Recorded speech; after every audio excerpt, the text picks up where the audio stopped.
Welcome back, everybody, to Talk Recovery on Vancouver's Co-op Radio, CFRO 100.5 FM. Thanks for tuning in. Thanks for listening. And today we have another wonderful guest for our personal story segment.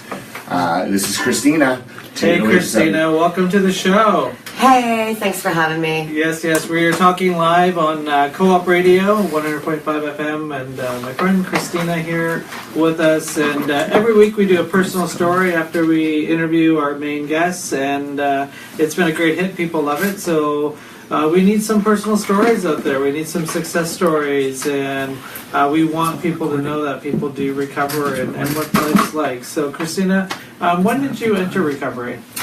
May 3rd, 2009. May 3rd, 2009. Well, congratulations. Thank you very much. Yes. So now, for you, did you get into recovery? Did you get into recovery here in Vancouver, or? Yes, I did. I went into Vancouver detox. And that's where the journey started for me. Was it a one-time, or did you go to Vancouver detox like I did, like 4 or 5 times? Or? One time straight up. One time straight up. One time straight up. All right. So there's a statistic out there, Life in Recovery survey, that came out. The Canadian Centre of Substance Abuse did a survey on Canadians, and they say over 50% of the people that try recovery get it the first time. And you're one of those people. I'm one of those people. Because a lot of people feel that addicts, it's a chronic relapsing disease. So thank you for being on the show to let us know that it's not for everybody. Well, thank you. I'm honored to be here. Nice. Now, I feel as comfortable as you want with your personal story. Were you an alcoholic? Were you using drugs? Were you just the party girl? First and foremost, an alcoholic. Blacked out for 22 years is my truth. Okay. Started doing cocaine to be able to be more present. Mm-hmm. And so just, complete, utter blackout. Blackout, okay. Yeah. And did you go to treatment after detox, or did you go to a 12-step fellowship, or? I had to go to treatment, All Women's Treatment Center. I went to Homestead, Salvation Army. They're not around anymore. They are not. Unfortunately, they had to close. But I had to be around only women. I had never been around women in my addiction. What is that? Like, what is? I hear that a lot. Like, men don't have male friends, and women don't have female friends. Why did you have female friends? Women are the competition, and it interrupted my ways and means of getting more. So men were really like phone booths. There was one on every corner, and that was how I facilitated my addiction. Was through using men for that.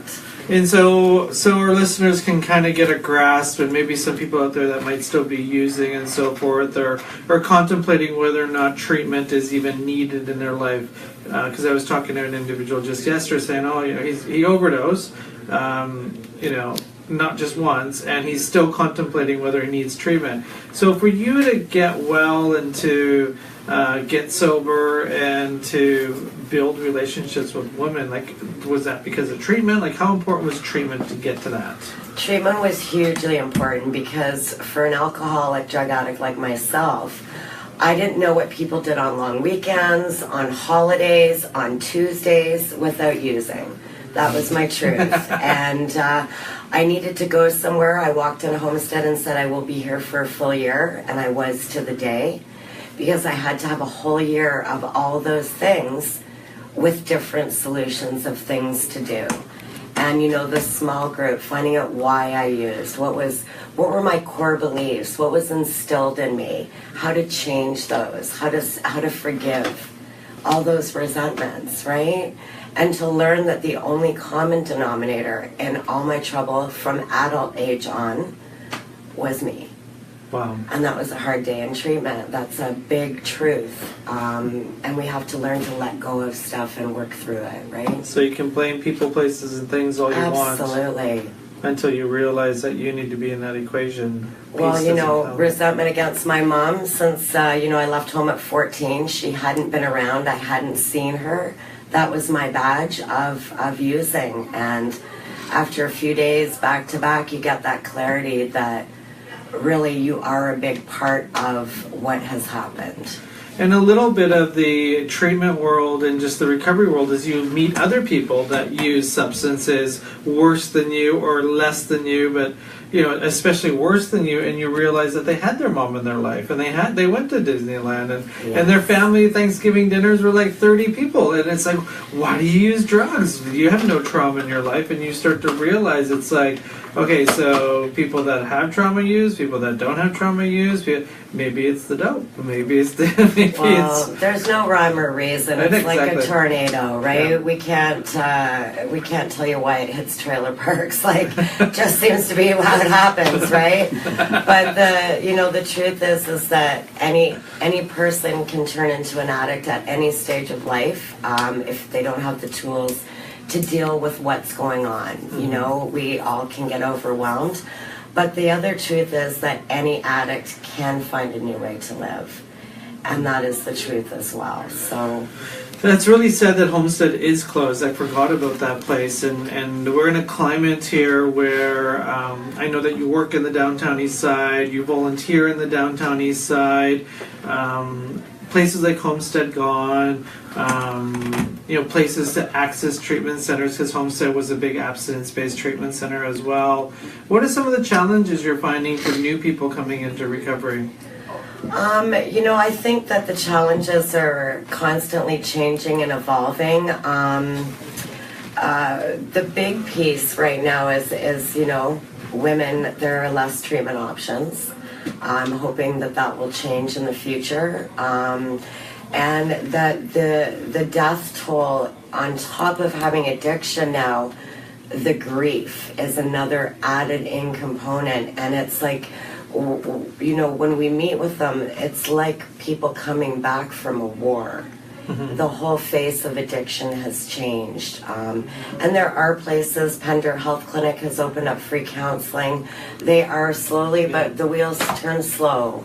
Yeah, I remember the other day I was at the convention on the weekend, and I was just talking to somebody, and they had told me they had overdosed, and we were talking about somebody else that had passed away, and their celebration of life, I think, is next week. And it's like, yeah, I feel really bad because this individual saved my life because I overdosed. And I just, like, in passing, I was just like, well, I'm glad that you made it. And then, kind of like walked away, and then I just stopped. I'm like, what the heck did I just like, that's our conversation now. I'm glad you didn't die. Like, that is amazing that that's where we've gone to, where it's just kind of like, well, I'm glad you didn't die. Like, it's become the norm, and it's just, absolutely. In my world it's become the norm because I'm around it so much. And, it's really sad. Now, you did a lot of volunteer work. Sizzorfairy. Tell us a little bit about what Sizzorfairy is. Sizzorfairy is, we run out of the Vancouver Recovery Club. We're the longest volunteer run program. It started off simply just with free haircuts. But then I started performing again in my sobriety, and that money gets filtered into the program. So the music we supply for people with barriers that otherwise wouldn't have access to live music. We get to do a lot of stuff with Giuseppe here. Yeah, we get to put on lots of sparkles and lots of glitter and build stages and have fun. Yes, absolutely. So it's we find with haircuts, we get a lot of people that haven't had any human contact for maybe a decade. They walk different when they get out of the chair, a little taller. We want to instill some self-esteem, let them know they matter and that we care. Oh, that's beautiful. Yeah, no matter where they're at in their life. It's the only requirement is, to show up and ask for what you need. Yeah. Now, with your performances, Christina has performed at Clean, Sober, and Proud, which is the local Pride event that we do for people in recovery. You performed this year on Recovery Day stage, which was fantastic. What does it feel like to be able to perform for people in recovery? It's fabulous, and it's opened a lot of other doors as well. I myself thought I would never perform again when I came in, because I always needed that drink before I went on stage, and my first performance was NA's Got Talent. You know what I was just thinking? Yeah. So just so everybody knows, as the disclaimer, we are getting younger now, but that was a while ago. We did a big NA's Got Talent, and you sang that Tina Turner song. Proud right? Mary. I was like, look at that girl shake her booty. And, the surprise for me was, it was a long process to get up on stage that night, and not once did I think about having a drink. And so it's just snowballed from there. And to be able to, Recovery Day this year, I got a bit vulnerable and sang my story. And even the bands that were there from Bowen Island reached out to me afterwards. And, to be able to give a message of hope to the people is exactly how I feel I should be spending a big chunk of my recovery. So, as I hear you speak, the main thing I'm looking at is community. Is like you can stop using, you can take medications, which is no problem with that if that's, your journey.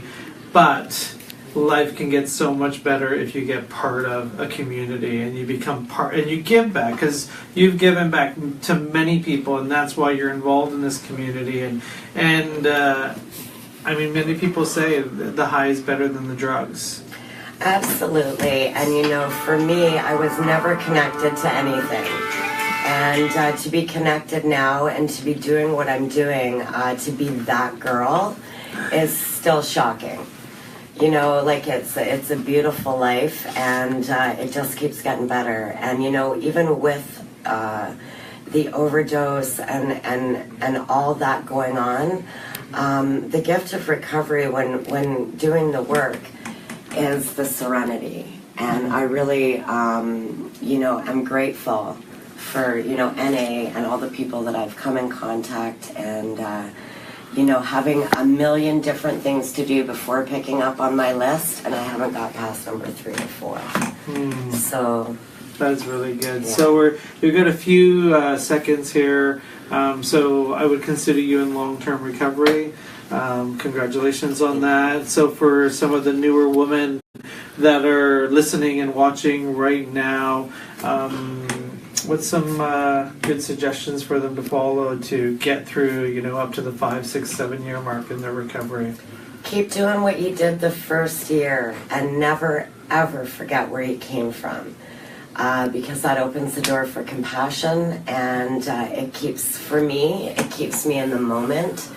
And as soon as I forget where I came from, a better than or less than are both dangerous. So I just take comfort in who I am and acceptance, right? And in those moments, reach out and talk to someone. That get that vulnerability going. Thank you so much, Christina, Thank for being you. on the show. Here we have the wonderful and the very talented Christina Sizzorfairy. Yay! Thank you very much. You can catch her on various stages throughout Vancouver and recovery days and all that kind of stuff. You can check her out on Facebook if you're friends with her. Do you have a Facebook page or just your... I do not. Girl, you got to create a page. One day. Yeah, one day. Create a page. Let's get her to create a page. Thank you very much, Christina. Bye. And you're watching us on Facebook Live, and you're listening to us on Talk Recovery Radio. We come to you live every Thursday. I've got my co-hosts here, Francis and Darren. Hello, Francis. Hello, Darren. And that wraps up the show for today. And Francis, anything else? Nope. Nope. Okay, we got to go. Darren, how are we closing the show today? We're going to end off with a couple of songs just because we got the time.